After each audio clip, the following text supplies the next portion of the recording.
Ahead on OC News, $20 million is coming our way to update an existing icon, CSUF's Titan Student Union. We'll explain what it entails. And buying a home in Orange County is going to cost you more money, and it takes even longer to find just the right one. Later, combine music and chocolate. It's a winning treat for Cal State Fullerton students. We'll explain. OC News starts right now.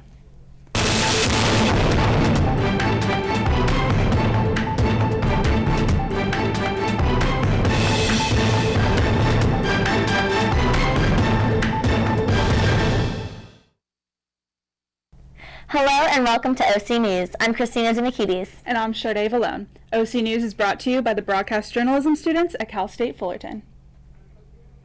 The disappearance of about $58,000 from the Clay's Performing Arts Center box office was, quote, likely the result of criminal activity, according to an investigative audit released by California State University in August. On Friday, President Garcia would not comment on the specifics of the report, calling it a personnel issue. The report shows that $58,694 was received by the box office but never delivered to Auxiliary Services, Corporation for Deposit. ASC provides accounting services on campus. Cal State Fullerton has been given the green light to proceed with an expansion of the Titan Student Union, or as most students know it, the TSU. This expansion will radically change the face of the 37-year-old building. The California State University Board of Trustees approved the $20 million project that will be funded completely by existing cash reserves and from the Student Union and ASI. This Thursday, Cal State Fullerton's business students will have the chance to take part in Insurance Day. The event, which is hosted by Mahalo College, will offer panel discussions on insurance issues, mock interviews with representatives from more than a dozen insurance companies, and a keynote address given by Thomas P. Nerney, Chairman, President, and Chief Executive Officer of United States Liability Insurance Group. In studio, we have a special guest from the university's student-run newspaper, the Daily Titan. Photo editor Dylan Lujano is here to talk about what's coming up this week in the Daily Titan. I have a couple of highlights from our next issue. The first one is Cal State Fullerton new anti-cheating video. We'll be writing about a story in the near future of the new video made by the Office of Judicial Affairs titled Making Integrity Count. The anti-cheating video is aimed to educate students about cheating and plagiarism and their consequences. Our second story is about human trafficking. 200,000 Nepali girls are currently held captive in brothels in northern India. Many young girls are kidnapped or brought in rural villages where they are transported across borders. Many men believe that having sex with virgins will cure them of HIV and AIDS.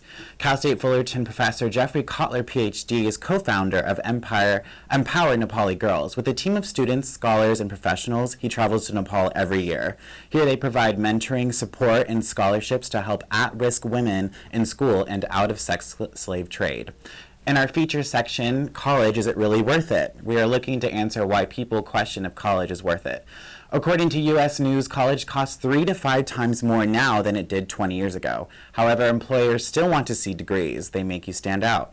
Some tips to make college worth it: choose majors that stay relevant and change your major if necessary. That's what we have next coming up, so don't forget to pick up a free copy on newsstands tomorrow, or you can check out the Daily Titan online at dailytitan.com. Back to you guys. Thank you. And yesterday, firefighters battled a brush fire in Silverado Canyon.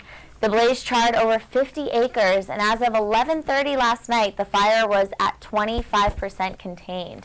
Officials said the fire started in a nursery in a mulch patch and spread into wild vegetation. One firefighter suffered a minor injury, while half a dozen homes on Baker Canyon Road were under voluntary evacuation. Roughly 125 firefighters from departments across Orange County and beyond were battling the fire on Sunday afternoon. They were aided by helicopters and air tankers. Authorities hope to keep the so-called Baker Fire to less than 100 acres. A little further south, Camp Pendleton is experiencing its own fire. A wildfire forced evacuations at the military base near San Diego. Some 2,500 acres have been scorched, but thankfully, the flames are being calmed by winds and good weather. More on this favorable weather right now. Today, things cool off just a little with a warm 84 degrees and a drop tomorrow with particle clouds in the morning and a high of 72. On Wednesday and Thursday, we can expect some showers in Orange County with highs around 67 degrees. And things will warm up again on Friday at 74 degrees. And good news, the clouds will stay clear for the weekend. Cal State Fullerton is rocking it again with another big fall concert with locals only, also known as Orange Fest. This time around, attendees are in for a chocolatey surprise. Jessica Lau has the story. ASI presents the second annual Orange Fest, or locals only concert in the Becker Amphitheater on October 4th. As many as 100 students gather to rock to 3 new local bands, including Pacific Dub, Terraplane Suns, and White Arrows, all hailing from areas of Huntington Beach and Los Angeles. This unique blend of rock, reggae, and coastal music creates a relaxing and dancing atmosphere to the students. In addition to free entertainment, many students flock to get free food. This includes 3 food truck vendors, globally delicious stuffed burgers, Longboard's ice cream, and Kala Mexican food truck. Some of the popular dishes are the nachos and chocolate bananas. Additionally, ASI added games in order to make students aware of their other events. This year, ASI promotes local businesses from all over Orange County. And as you can see behind me, there are a whole bunch of tents who are trying to promote their businesses by bringing free gifts, such as this hat. Locals Only is a new experience for some students. I would say the environment, because it's so chill and like I'm having a great time and the music is great and you know it's relaxing and it's fun. Students are not only enjoying their time at the concert, but also rising rock stars. I love it. Anytime we get to play a college show, it's a good experience. You know, it's a lot of people our age, everybody's out to have a good time. Usually it's like today, for instance, it was a student-run event, so that's always just a fun time. Orange Fest will be here every year on October, bringing new prizes as well as new performances and new food. And speaking of new food, I'm going to eat this chocolate banana. Reporting for OC News, I'm Jessica Lau. When we come back, an update on the typhoon that hit eastern China and the latest news on the government shutdown.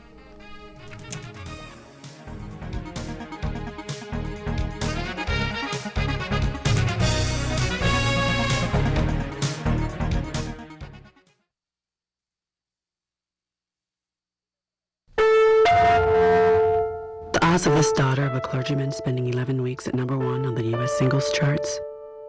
1 in 19 million. The odds of going on to win 6 Grammy Awards? 1 in 1.4 million. The odds of having a child diagnosed with autism?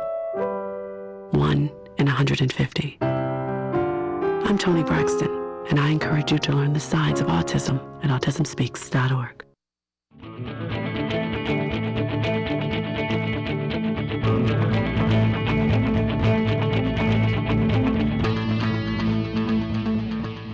You are watching TitanTV. House pricing is getting more unpredictable as the years go by. Let's see what our reporter Jenny Arias has on this year's house values in Southern California. With Southern California house prices inclining and declining every year, 2013 showed an increase in sale prices, 24.6% higher than last year according to the real estate firm called DataQuick. In Los Angeles County, the median price rose 28.1%, which is about $429,000 in August, while the median in Orange County was about $560,000, which is 25.8% more than last year. Home values have shot up sharply this year as traditional home buyers rushed into the market, eyeing historically low mortgage rates during an improving economy, but found few homes available for sale and significant competition from cash-carrying investors. This year's sharp price gains as well as recent mortgage rate increases have eaten away at affordability and frustrated many would-be home shoppers, while raising questions of how long this price incline on homes will continue. The market right now, I would say 70% of the investment groups, are buying properties as an investment, and they turn around and they sell these properties at a high price, making the market a little more pricing for consumers to be able to purchase homes, and so that's what's making the 2013 market to be more tight. The number of listings rose in August from a month earlier and a year ago in the Inland Empire as well as in Los Angeles, Orange County, and Ventura counties. Listings declined in San Diego County over the month and year, the only Southland region to do so. Still, inventory remains extremely tight. Here in home-based lending, we have about approximately 20 files here with home buyers that are looking for properties, and the feedback that I'm getting from realtors is that some of these, home buyers, future home buyers, are not able to buy because on each property they had 10, 15 offers, and so the market is very tight. With Southern California house prices inclining and declining, it is uncertain to where the economy will leave the real estate market next year. As for now, we can only hope for the best. This is Jennifer Arias with the OC News in Fullerton reporting. On Friday, a Costa Mesa man was sentenced to 13 years to life in prison for the attempted murder of his infant son in 2011. Joshua Roby, 26, was arrested in October 2011 and charged with attempted murder, torture, and child abuse. Roby, babysitting his 2-month-old son, was recorded by a hidden video camera swinging the child around by a blanket tied around his neck. Roby also punched, slapped, and shook the baby. The baby's mother had set up a hidden camera because she suspected Roby was cheating on her. Last week, a video went viral that likely made all drivers check their blind spot twice before merging on the highway. The video was captured via a helmet camera and showed a group of bikers allegedly assaulting the driver of an SUV.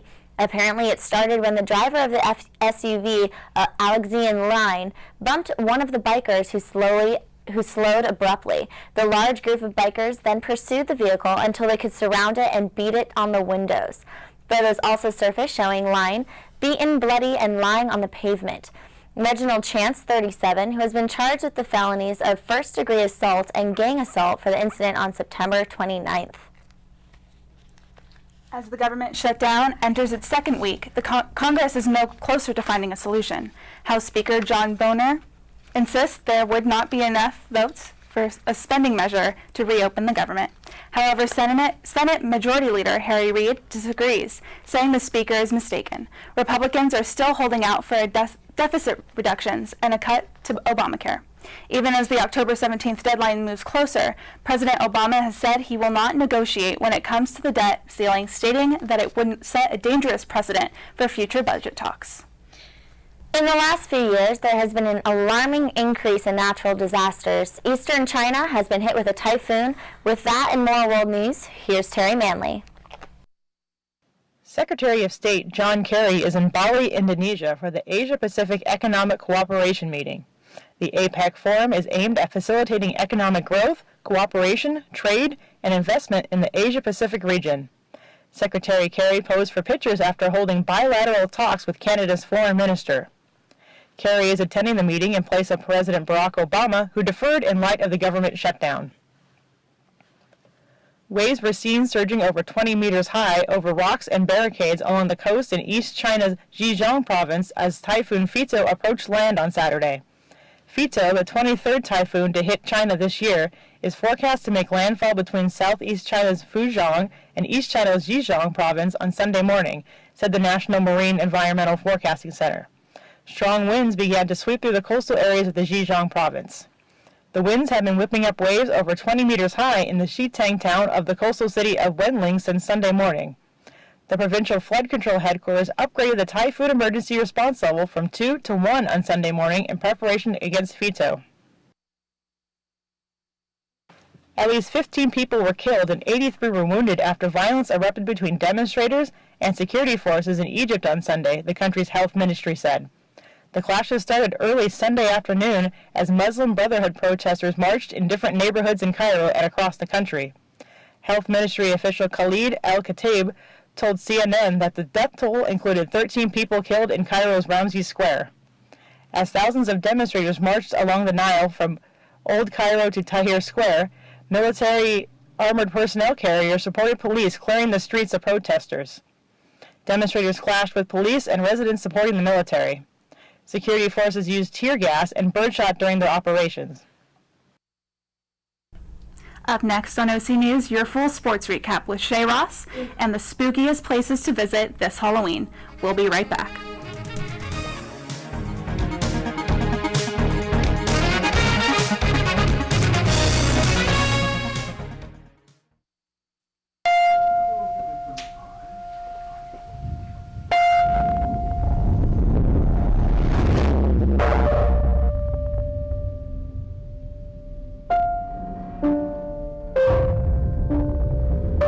What if a disaster strikes without warning?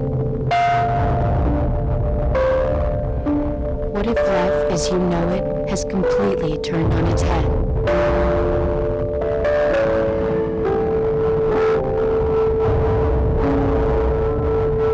What if everything familiar becomes anything but?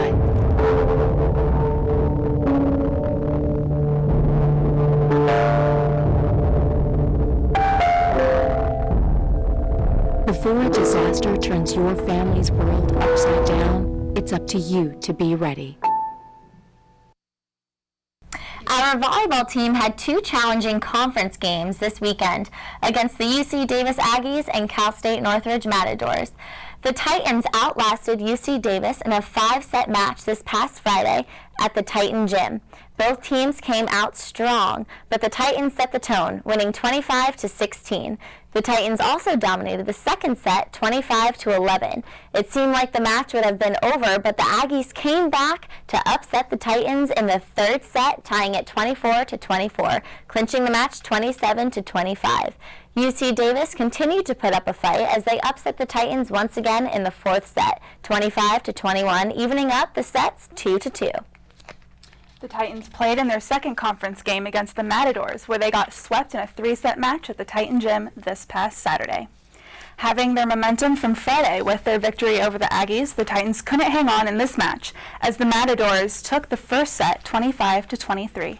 In the second match, the Titans lost complete focus as the Matadors dominated the round 25-10. The third round came to a close match with 26-24, but the Titans couldn't hang on. With this loss, the Titans record drop 8-7 and 1-2 in conference. They hope to redeem their loss in next week's matchup to UC Riverside, who has an overall record of 1-14. Let's go to the zone with Shay Ross as she tells us about the Dodgers and the remaining undefeated teams in the NFL. Well, thank you, Christina. The Dodgers showed up and showed out against the Atlanta Braves on Sunday night in a 13-6 rout in Game 3, and defeating the Braves 13-6 to take a 2-1 lead in the best-of-5 National League Division Series. The Dodgers offered a reminder that their offensive game is powerful and can get through anything. The Dodgers finished with 14 hits, including home runs by Carl Crawford and Juan Uribe.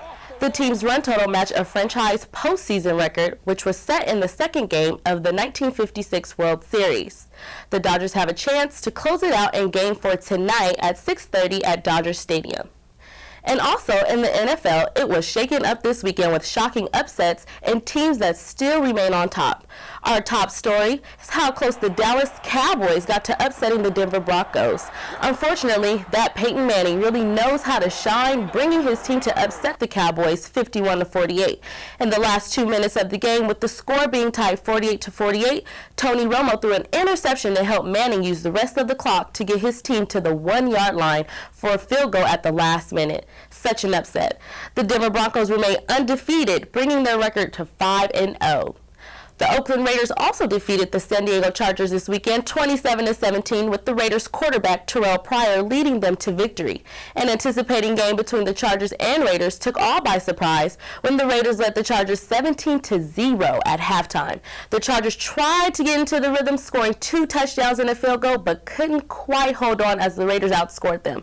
This is the second win for the Raiders.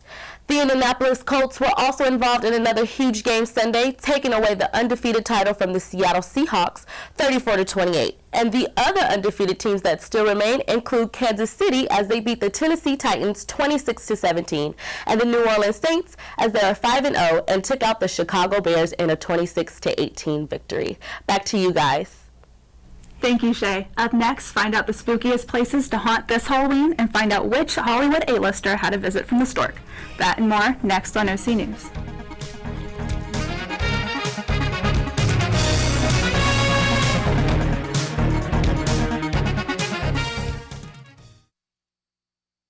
Horseradish. Is that for horses? Remember me, Mr. Lobster? From last Tuesday? Banana.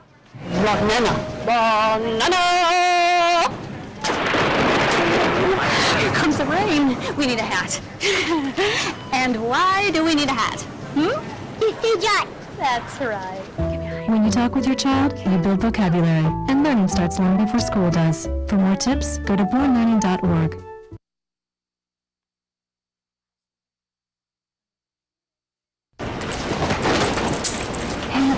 Pants. I am folding the pants. The pants are long. Do they go on my head? Do they? Do the pants go on my head? No. Everyday moments can become teaching moments because learning starts long before school does. Give your child the start they need at bornlearning.org. In happy Hollywood news, Oscar winner Halle Berry and husband Oliver Martinez welcomed the baby boy into the world this past Saturday. This is Berry's second child, but her first with husband Martinez. She is also mom to 5-year-old Nala, her daughter from ex Gabriel Aubry. After leaving TV over a decade ago to manage his escalating Parkinson's disease, 52-year-old Michael J. Fox has returned to TV with NBC's The Michael J. Fox Show. This marks Fox's first weekly starring role since Spin City. Instead of trying to work around Parkinson's, he's chosen to work with it. The premise of NBC's new Fox show has the actor portraying a New York news personality named Mike Henry, who also left TV due to Parkinson's, but has made a recent return, which much to his family's relief. There's no argument that this is an exciting and inspiring move, but what isn't clear just yet is whether this will help boost NBC's comedy slate to its once untouchable high. America's most animated family isn't going away just yet. Fox Broadcasting Company says it has signed The Simpsons to a 26th season. Homer, Marge, and company kicked off their 25th season earlier this week. According to Fox, ratings for that episode were up from the previous year's average. The Simpsons already holds the record as the longest-running scripted program in TV history. In box office news, a new release defies science and takes a hold of the #1 spot. But first, at number 5 with $4.41 million is Rush. In 4th place with $5.7 million is Prisoners. And starting off the top 3 is Justin Timberlake and Ben Affleck in Runner Runner, which pulled in a total of $7.6 million. The animated hit, Cloudy with a Chance of Meatballs 2, took 2nd place with $21.5 million. And with a huge opening weekend, Gravity with Sandra Bullock and George Clooney took in $55.5 million. October is officially here, and nothing screams October quite like Halloween. And nothing is more traditional when it comes to Halloween than pumpkins. This weekend, I had the chance to check out the Irvine Park Railroad's Pumpkin Patch in Orange. It was so much fun and totally got me into the spirit of fall. I even got to choose a pumpkin to take home. Check it out. Families are getting into the fall spirit at the Irvine Park Railroad's 8th annual Pumpkin Patch. Open daily from 10 a.m., there are thousands of pumpkins in all shapes and sizes to choose from, and so many fall festivities like the ever-so-popular train ride. And we've been on a train ride here with my 14-month-old boy. He loves it, so he's a big fan of Thomas the Train, so it was ultimate for him. There's also face painting, a kid-friendly haunted house, and a hay maze that may be a bit harder to navigate than expected. A little bit difficult, but you could see over the top a little bit, so it kind of defeated the purpose. But I pretend I was a little kid and ducked down, so it turned out good. There is even a special school tour pumpkin patch that has smaller pumpkins for the tinier tots. I am at the school tour pumpkin patch right now, and there are so many to choose from. I think I'm gonna have to add this one to my batch and keep looking. Here we go. Along with the piles of pumpkins, there are also plenty of picture stands to keep families with children of all ages having fun with the fall spirit. We took a lot of pictures. We went by all the pumpkins and the haystacks and just took a lot of photos with him. He likes to look at the train. It is $5 per ticket, and each activity requires 1 to 2 tickets. However, the price of each pumpkin is determined by the weight. Some pumpkins, like mine, may even be a bit too heavy to carry, but I finally found the perfect one. Make sure you check out the pumpkin patch here at Irvine Regional Railroad Parks for their 8th annual pumpkin patch. From OC News, I'm Christina Demikides. Well, that definitely seemed like a good time. I guess I'm going to have to pick out my pumpkins soon. But that's going to do it for us here at OC News. I'm Sharday Valone. And I'm Christina Demikides. We'll see you on the next edition of OC News.